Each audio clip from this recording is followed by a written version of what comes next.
I'm sitting on my back patio, feet propped on a weathered wooden railing I've been meaning to stain for months. There's a glass of iced tea sweating on the armrest, ice cubes slowly melting in the late afternoon heat. I work as a graphic designer, freelance, which means my schedule is mine and my invoices are always 2 weeks overdue. Today I finished a logo redesign for a craft brewery, and I'm celebrating by doing absolutely nothing. My phone lights up on the table beside me. Text notification. Then another. Then 5 more in rapid succession. I reach for it, expecting client revisions. The messages are all from my cousin Brianna.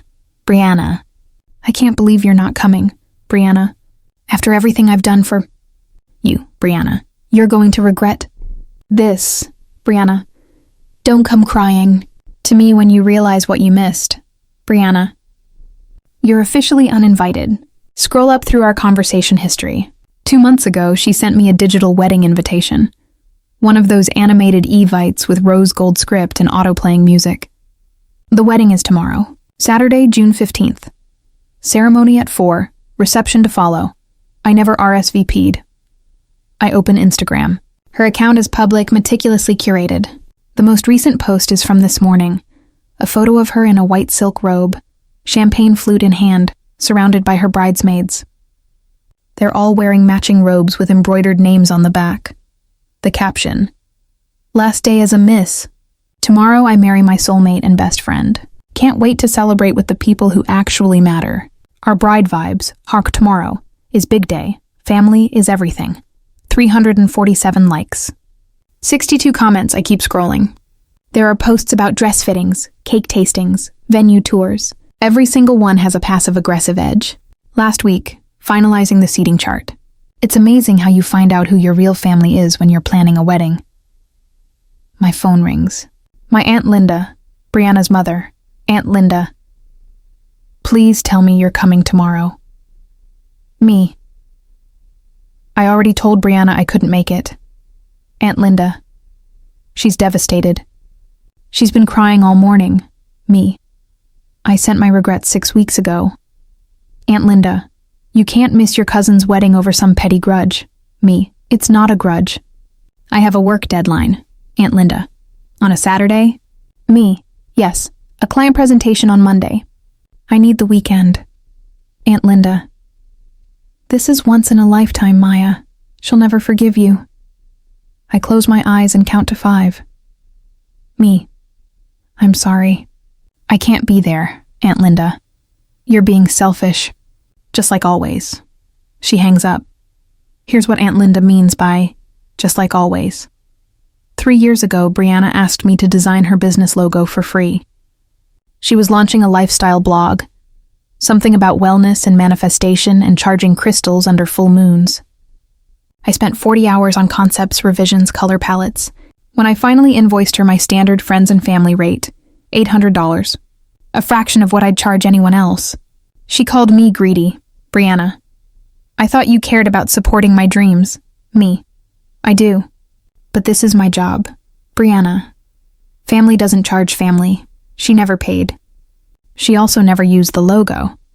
2 years ago, she asked to borrow $3,500 for a business investment, a multi-level marketing scheme selling essential oils. I said no. She told everyone I'd refused to help her during a financial crisis. My mother called me cold-hearted. Last year, she asked me to be a bridesmaid. I said yes, trying to repair things. Then she sent the bridesmaid dress link. $340 for a dusty rose chiffon gown I'd never wear again. Plus $180 for the bridal shower contribution. Plus $220 for the bachelorette weekend in Nashville. Plus alterations, shoes, hair, makeup. I did the math. Being in her wedding would cost me over $2,200. I'm freelance. Some months I make good money. Other months I'm hustling for clients and eating pasta 4 nights a week. I couldn't afford it. Me. Brianna, I'm honored, but I can't swing the costs right now. Can I still come as a guest? Brianna. So you're saying I'm not worth $1,200? Me. I'm saying I don't have $1,200. Brianna. You just bought a new laptop. Me. For work. I need it to do my job. Brianna. Priorities, I guess. She removed me from the bridesmaids group chat. I didn't want to skip the wedding. Despite everything, Brianna's still family. We grew up together. Summer barbecues, holiday dinners, shared bedrooms during beach vacations. I have memories of us at 7 years old, building blanket forts and choreographing dances to Spice Girls songs. But somewhere along the way, she started keeping score. Every favor I couldn't do became evidence of my inadequacy. Every boundary I set became proof I didn't care. And the family backed her up, because Brianna was the golden child. Beautiful, charismatic, effusive. She knew how to perform love in ways that looked generous. Elaborate birthday posts, thoughtful gifts, purchased on credit cards she couldn't pay off, tearful declarations of family loyalty. I was quieter, more practical. I showed love by remembering details, by showing up when it mattered, by being honest even when it was uncomfortable. That made me the villain. So when the wedding invitation arrived, I looked at my calendar, looked at my bank account, looked at the years of one-sided expectations, and I made a choice. I sent a polite decline with a gift card for $100, more than I could afford, but less than she'd expected. She never thanked me. Saturday afternoon, I'm at my desk working on the brewery presentation. My phone is on Do Not Disturb. I've learned to protect my peace. At 4:37 p.m., someone starts calling repeatedly. The calls break through my D&D settings. Emergency bypass. It's my mother. Mom. Maya. Oh God. Maya. Me. What happened? Mom. It's Brianna's wedding. He didn't show up. Me. Who didn't show up? Mom. Jason the groom. He's not here. My brain stalls. Me. What do you mean he's not there? Mom. The ceremony was supposed to start at 4. It's almost 5. He's not answering his phone. No one knows where he is. Me. Maybe he's stuck in traffic? Mom. His best man just told Linda that Jason left town, that he got cold feet and drove to his brother's house in Atlanta this morning. I sit back in my chair. Mom. Everyone's still at the venue. The guests don't know what to do. Brianna's locked herself in the bridal suite. Linda's having a breakdown. Maya, can you come? I'm 3 hours away. Mom, please. She needs family right now. Me. She uninvited me yesterday. Mom. Don't be petty. This is serious. I look at my computer screen. The presentation is half finished. The client is paying me $6,000 for this project. Money I desperately need. Me. I can't. I have work. Mom. Your cousin's life is falling apart and you're worried about work? Me. Yes. She makes a sound like I've slapped her. Mom. You've become heartless. She hangs up. By 7 p.m., it's all over social media. Someone posted a video to TikTok. The caption? POV. You're at a wedding where the groom never showed up. The video has 1.2 million views. It shows the venue, an elegant barn with string lights and mason jar centerpieces. Guests are milling around awkwardly. You can hear whispered conversations. Should we leave? Is there going to be food? This is so uncomfortable.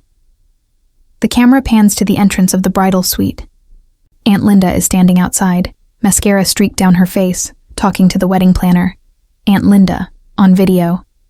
Can we at least serve dinner? We paid for 200 plates. Wedding planner. Ma'am, I understand, but without a ceremony. Aunt Linda. We spent $43,000 on this wedding. The crowd goes silent. Aunt Linda. He's going to pay for this. I'll sue him. I'll ruin him. Someone in the comments writes, the secondhand embarrassment is killing. Me. Another. Imagine spending $43K on a wedding, and the groom just dips. Another. This is why you don't spend more than you can afford on one day. I watch the video 3 times. Then I see another post. This one's from a gossip Instagram account that covers local drama. They've posted screenshots of text messages, allegedly from Jason to his best man. Jason. I can't do this. She's been insane about this wedding. We're $30K in debt and she wants a honeymoon in Bora Bora. Best man. You're supposed to get married in 2 hours. Jason. I know. I'm sorry. Tell her I'm sorry. Best man. You tell her. Jason. I can't. I'm already in South Carolina. The gossip account's caption. Messy. Groom runs away hours before the wedding. Bride is allegedly Brianna Chen, local influencer. Anyone got the tea? 8,000 likes. The comments are brutal. Sunday morning, my phone won't stop buzzing. Texts from relatives I haven't spoken to in years, all asking the same question. Did you hear about Brianna? My mother calls at 9 a.m. Mom, she's not doing well. She won't eat, won't talk. Linda took her to the hospital last night because she was hyperventilating. Me. That's awful. Mom, you need to reach out to her. Me. And say what? Mom, that you're there for her. That you support her. Me. She uninvited me to the wedding, Mom, yesterday, before all this happened. Mom, that doesn't matter now. Me. It matters to me. Mom. Maya, please. She's family. Me. So am I. Silence. Mom. What does that mean? Me. It means I'm tired of being the family member who only matters when someone needs something. Where was everyone when I was struggling last year? When I had that dry spell with clients and wasn't sure how I'd make rent? Mom. You never asked for help. Me. I shouldn't have to ask. That's the point, Mom. This isn't about you. Me. It's never about me. That's the problem. I hang up. Monday afternoon, Brianna texts me directly. Brianna, I know you're probably happy right now. I stare at the message. Me. I'm not happy. I'm sorry about what happened, Brianna. You warned me, right? You probably saw this coming. Me. I didn't know Jason was going to leave, Brianna. But you didn't like him. You never said it, but I could tell. She's not entirely wrong. I'd met Jason twice. Both times he spent most of the conversation looking at his phone. He worked in pharmaceutical sales and talked constantly about his commission checks. At a family dinner last Thanksgiving, he made a joke about Brianna's student loans, $87,000 from a private liberal arts college, and she laughed uncomfortably. I didn't dislike him. I just didn't think he was ready to be married. But I never said that out loud. Me. This isn't your fault, Brianna. Brianna. Everyone's talking about me. The video has millions of views. My life is ruined. It feels like that now. But it'll pass, Brianna. Easy for you to say. You're not the one who got humiliated in front of 200 people. Me. No. I'm the one who got uninvited for setting a boundary. 3 dots appear. Disappear. Appear again. Brianna. I was upset. I didn't mean it, me. You meant it when you said it, Brianna. Can you just stop being right for 5 minutes and help me? Me. Help you how? Brianna. I don't know. Be supportive. Tell me it's going to be okay. Me. It's going to be okay, Brianna. You don't mean that. She's right. I don't. 3 days later, Aunt Linda calls me Aunt Linda. Brianna told me you refused to comfort her, me. That's not what happened. Aunt Linda. She said you threw her past mistakes in her face while she was grieving, me. I didn't throw anything in her face. I stated a fact. Aunt Linda. You're punishing her when she's at her lowest, me. I'm not punishing anyone. I'm protecting myself, Aunt Linda. From what? Your own family? Me. From being used. The word lands heavy. Aunt Linda inhales sharply. Aunt Linda. Used? Me. Yes. Used. I've given Brianna free work, free emotional labor, and unconditional support for years. The one time I couldn't afford to be in her wedding, I became the bad guy. She uninvited me. Then, when her life fell apart, suddenly I'm supposed to drop everything and fix it. Aunt Linda. She's your cousin, me, and I'm her cousin. That should go both ways. Aunt Linda. You're being cruel. Me. I'm being honest. Aunt Linda. We needed you. Me. You wanted me. There's a difference. She hangs up. I can't stop thinking about the debt. $43,000 for a wedding. $30,000 in pre-existing debt, according to Jason's texts. Brianna doesn't have a steady job. Her influencer career never took off. She does occasional sponsored posts for small brands, maybe $200 here and there. Last I heard, she was working part-time at a boutique. How did she afford any of this? I call my cousin Derek, Aunt Linda's nephew from her first marriage. He's always been the pragmatic one, the family accountant who quietly keeps track of everyone's financial disasters. Derek. You heard? Me. Everyone heard. Derek. How did she pay for that wedding? Derek. You want the truth or the version Linda's telling people? Me. The truth. Derek. Linda took out a personal loan. $25,000. And she put another 18 on credit cards. Me. She paid for Brianna's wedding? Derek. Most of it. Brianna contributed maybe $5,000. Jason was supposed to cover the honeymoon, but obviously that's not happening now. Me. Why would Linda do that? Derek. Because Brianna convinced her it was an investment. That the wedding would be so beautiful, so Instagram perfect, that it would launch her influencer career. That sponsors would see it and want to work with her. Me. That's insane. Derek. That's Brianna. I sit with this information for a long moment. Me. Is Linda going to be okay financially? Derek. Probably not. She's already behind on the loan payments. I told her not to do it. She didn't listen. Me. And now she wants the family to bail her out. Derek. Yep. She's been calling everyone, asking for contributions to help recoup the costs. She called my mom yesterday asking for $3,000. Me. Did your mom give it to her? Derek. Hell no. She learned that lesson with Brianna's pyramid scheme. I thank Derek and hang up. That night, Aunt Linda texts me. Aunt Linda. I know we've had our differences, but I need help. The wedding expenses have put me in a difficult position.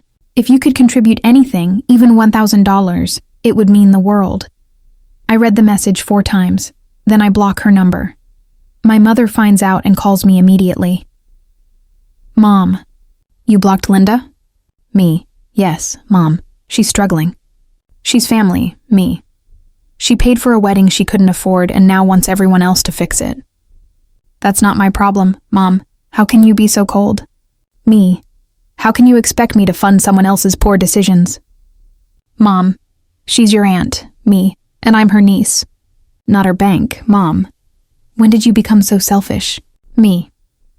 When I realized that selfless in this family means erasing myself to make everyone else comfortable. Mom. That's not fair. Me. Isn't it? When's the last time anyone in this family asked how I was doing? Really asked, not just small talk? Colin's me. When's the last time anyone celebrated my wins? I landed a huge client last month. A rebrand for a tech startup. My biggest contract ever. Did anyone congratulate me? Mom. You didn't tell us. Me. I posted about it on Facebook. 47 people liked it. Not one of them was family. Mom. We've been dealing with Brianna's situation. Me. There's always a situation. There's always someone else's crisis that's more important than acknowledging I exist. Mom. Maya. Me. I'm done, Mom. I'm done being the background character in everyone else's drama. I'm done apologizing for having boundaries. I'm done. I hang up. The weeks after Brianna posts a video on Instagram. She's makeup-free, sitting on her childhood bedroom floor, looking small and sad. Brianna, on video. I want to address what happened. Yes, my wedding didn't happen. Yes, it's been incredibly painful, but I'm choosing to focus on growth and healing. I've learned that people will disappoint you, that you can't trust everyone, even people you thought were family. She looks directly at the camera. Brianna. Some people weren't there for me when I needed them most. And that's okay. I'm learning to surround myself with real love and real support. The comments are overwhelmingly sympathetic. You deserve so much better. Praying for your healing journey. Real. Family shows up. Period. I close the app. 2 months pass. I finish the brewery project. The client loves it.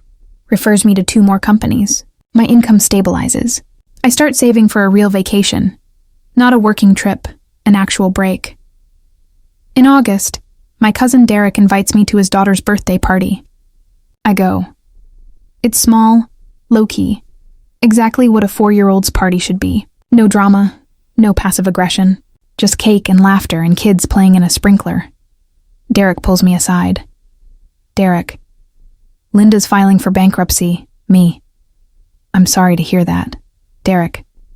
Brianna moved back home. She's not working. Just posting videos about her healing journey. Me. Is she getting actual help? Therapy? Derek. No. She says therapy is for people who can't process their emotions naturally. I almost laugh. Derek. You made the right call, you know. Staying away. Me. Doesn't always feel like it. Derek. That's because you're a good person. Good people feel guilty even when they shouldn't. We watch the kids play. The sun's warm. The air smells like cut grass and vanilla frosting. Derek. For what it's worth, I'm proud of you. It's the first time anyone in the family has said that in years. Here's what no one tells you about family loyalty. It's supposed to be mutual. Love without boundaries isn't love. It's just a transaction where one person gives endlessly and the other takes endlessly, and anyone who questions the arrangement gets called selfish. I didn't skip Brianna's wedding to be petty. I skipped it because I was drowning, and she was demanding I hand her a life raft while I treaded water. Her wedding fell apart, not because I wasn't there, but because it was built on debt, delusion, and a relationship that couldn't survive the weight of her expectations. My absence didn't cause her pain. Her choices did. And the family that villainized me for protecting myself? They're still enabling her, still funding her poor decisions, still pretending that unconditional support means never saying no. I can't change them, but I can change my role in their story. I'm sitting on my back patio again.